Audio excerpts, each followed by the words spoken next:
Hey everyone, Chris here with another filler video, and today we're going to be taking a look at Wacky Wheels HD. Now, let's get this out of the way right now. This game, in its current state, is a broken, buggy mess. And when I first started trying to figure out what was up with this thing, my initial impression was that this was just some financial investment. Some guy tossing money at a company in a country with cheap labor to produce something to sell. That kind of stuff is littering app stores and casual gaming sites, and the lack of credits and copyrights really had me thinking that's what was going on here. So I was about ready to tear this game apart, as anyone keeping up to date on my Twitter feed would have seen.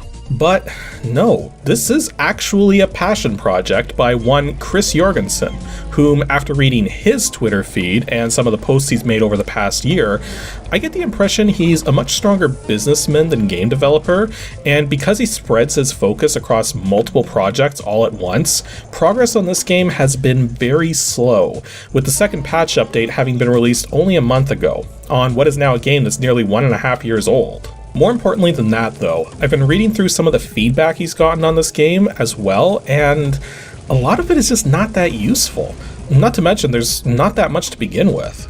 Making games is hard, and one of the hardest things about it is finding and eliminating issues.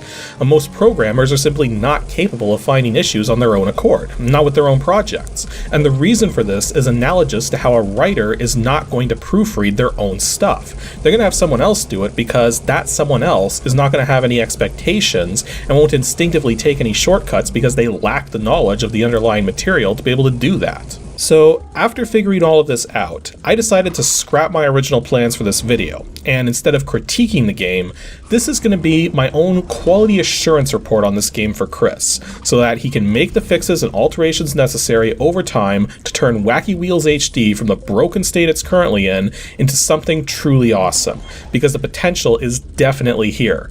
But, as you're all going to see, there is a massive amount of work which needs to be done. So let's get into it. I'll also post the full list of bugs and recommendations in the video description for easy copying and pasting. Now, firstly, my top recommendation. Chris, if you do nothing else, at least do this. Stop using Torque 2D. The version you used to build this game is old, antiquated, barely works properly, and you're clearly spending way too much time trying to debug and work around the underlying engine than working on the game itself. Not to mention, there's absolutely no reason to do things the way you're doing them. It'd be more cost effective and the result would be way stronger if you switched to a proper 3D engine, like Godot or Unity. Not to mention, a lot of the bugs I'm about to go into would disappear in the process, thus you wouldn't have to spend any time fixing them. Well, let's move on to issues regarding configuration. Firstly, there's no option to select a full screen resolution. Although this may not seem very important given that 99% of the time you'd want to run the game at the native resolution of the monitor, not having a resolution selection can cause issues with some multi-monitor, video capture, and TV output setups. Secondly, it's not possible to assign all of the buttons on a 360 or Xbox One controller. You're limited to the A, B, X, Y, left bumper, and right bumper buttons. You can't use the triggers, you can't use the back or start buttons, and you can't use the thumbstick buttons. I know the triggers can be tricky to code for, but come on, not being able to assign back to reset and start to pause is kind of silly. Also, there really needs to be an option to enable or disable the use of controllers at all, since if you have one plugged in, but want to use the keyboard, the button prompts continue to be controller inputs instead of keyboard inputs. Now let's move on to some actual bugs. The first and most glaring of all is that this game has major performance issues. Yeah, if you thought it was the video playback, no, this is how bad the frame rate can sometimes get, going down to seconds per frame. It's practically unplayable. And keep in mind, I have a fairly high-end system running at 4 GHz with 16 gigs of RAM and a GeForce GTX 1070 video card. This is one of those things that would be solved just by switching to a more modern game engine. Although I have noticed certain tracks are worse for this than other tracks, so it could also be a scripting thing or something to do with a specific game object. There's also some issues with the controls. The most major one is that if you press down the handbrake button and a directional button simultaneously when neither were pressed before, you drift for only a split second, after which you stop drifting and just move straight forwards, even though you're still holding left or right. There's also issues with the left or right controls sometimes triggering by themselves when you get hit with any sort of attack, and if you're at a standstill, holding left or right, but not accelerating, turns you in the opposite direction that you should be turning in. Now, speaking of the handbrake, it generates a boost every time you trigger it, even if it's only for a split second. And I think a better approach here to avoid abusing this would be that you only get the boost if you drift for at least a second, at which point the engines on your cart will show an indication that they're ready to fire the boost. One bug which is hard on the ears is that every time you hit a jump pad or a boost pad, there's a good chance the looping engine sound will trigger an additional playback, and after a few boosts and dashes, this can get pretty darn loud. In terms of the AI, they don't seem to be balanced very fairly, as they seem to be able to travel over things like water and rough terrain without being slowed down, though I guess this is also kinda counterbalanced by the fact that if they get stuck, they stay stuck, never resetting back onto the course properly. The HUD needs some work too. At the moment, the race timer doesn't run at anywhere near as high a frame rate as the game does, so it makes it kind of hard to judge how well you're actually doing. On top of that, the indicator showing your current rank sometimes gets bugged up at the start of a race and doesn't update properly until after your first lap, it's kind of annoying, but I guess it's not that bad. Although one key feature missing from the HUD, which was present in the original Wacky Wheels, is a speedometer. This game absolutely needs to have one added in, since it helps to gauge how well you're doing with corners and such. The last actual bug to mention is pretty important. Race results from previous races can end up carrying over into the start of new races. And what's weird about this too is that it's not often all of the results, but just some of them, as though some are being reset properly and some aren't, and there doesn't seem to be any consistency about it. I mean, look at these results right here. This was just the first race, and the highest point total awarded was supposed to be 12 points. Now, the results work fine following this, so it's definitely an issue with resetting the score variables. Oh yeah, if you score over 100 points in the duck shoot mode as well, it kinda doesn't show up in the high score table properly. Now, that's pretty much it for the actual bugs. Let's move on to my recommendations for quality of life improvements and improvements to help bring the game closer in feel to the ABXY original. My number 2 recommended change, right under switching game engines, is to overhaul the animal racers. And not just their appearance, but the underlying stats system as well. Now, these animals look very stale and polygonated compared to the original designs. There's just no life to them. Even when you win a race and see them celebrating, it looks, well, janky. Overhauling the art on the racers should be a priority once the more critical issues are dealt with. Maybe even use the actual 3D models instead of just pre-rendered sprites upon moving up to a 3D engine. However, the stats are also bogus in their current state. And presently each racer has 3 stats: speed, acceleration, and mass. The mass stat pretty much follows whatever the speed stat is, so it's worthless, and the difference between the best acceleration and worst acceleration is negligible. So the only stat which seems to matter is speed, and it matters way too much.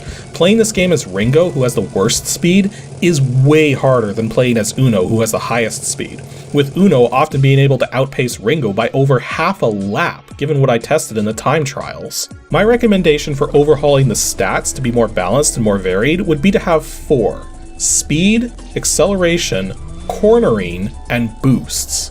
Speed needs to have a little less of an overall difference between its highest and lowest points, while acceleration needs to have more of a difference. Cornering would affect how quickly each animal's cart turns, both normally and when performing a drift. Boosts would affect how fast the animal gets up to during a boost of any kind, be it from a dash panel, power-up, or drift. And I would also recommend upping the boost speeds too, because as it stands, boosts presently feel very weak overall, save for the crossover jumps, which are kind of insanely fast. Another quality of life improvement would be to show the actual track layouts when selecting them for an individual race, such as in practice mode or the shootouts.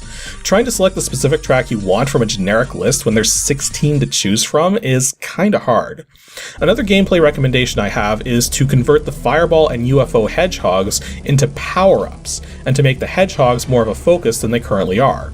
One of the fun aspects of the original Wacky Wheels was being able to lob hedgehogs everywhere, but the way it's done here curtails that capability quite a bit, since you only get one at a time from the pickups, and you can't pick up normal hedgehogs if you have either of the special ones. So it makes more sense to convert the special ones into power-ups, which go into the power-up slot, and then up the quantity of the regular hedgehogs. Speaking of the hedgehogs, an aesthetic change I would like to recommend is have multiple different animations for them. In the original game, part of what made it wacky was all the shenanigans those hedgehogs were getting up to while waiting to be picked up, but that's missing from here. One other important gameplay change I'd like to recommend too has to do with collisions. As it stands, when you collide with a solid object, you keep your speed and just slide along it, making collisions trivial. A better approach would be to have collisions bounce you back and cut your speed way down in the process, regardless of if you hit a solid object, a wall, or another racer. As it stands, a racer going faster than you can get in the lead just by phasing through you because of how lenient the collision mechanics are, when really, if that racer runs into you from behind, they should get knocked back and lose some speed. I also want to recommend getting the music back where it belongs, because it really feels weird having it out of place.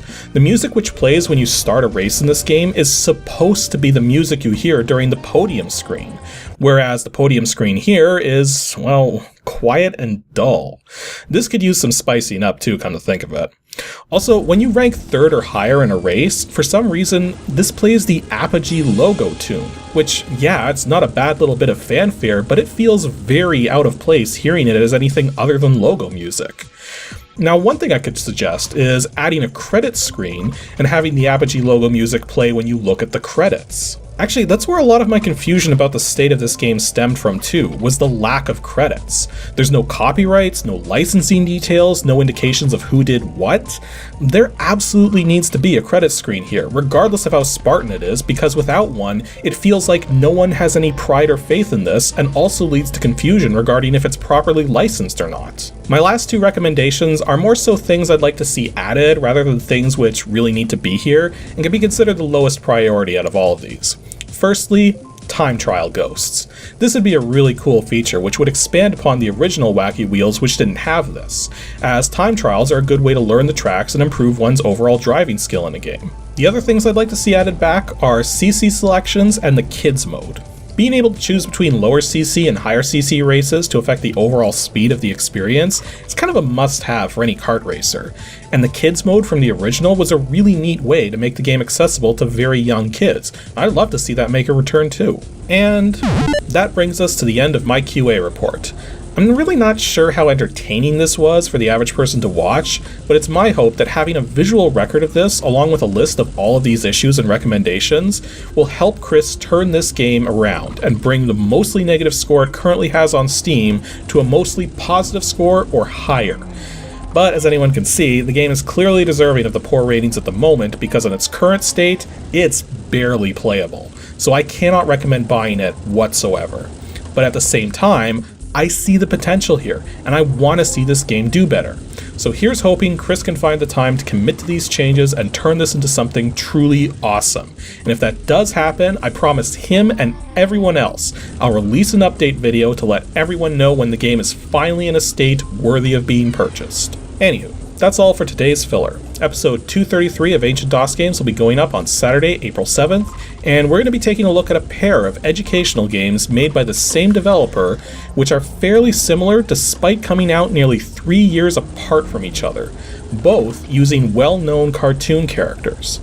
Now, to make the credits, you're going to need to guess both games correctly, so if you think you know which pair of games this is, then be sure to send your guess to adg@pixelships.com, and stay tuned because there's going to be lots to see for Edutainment Month.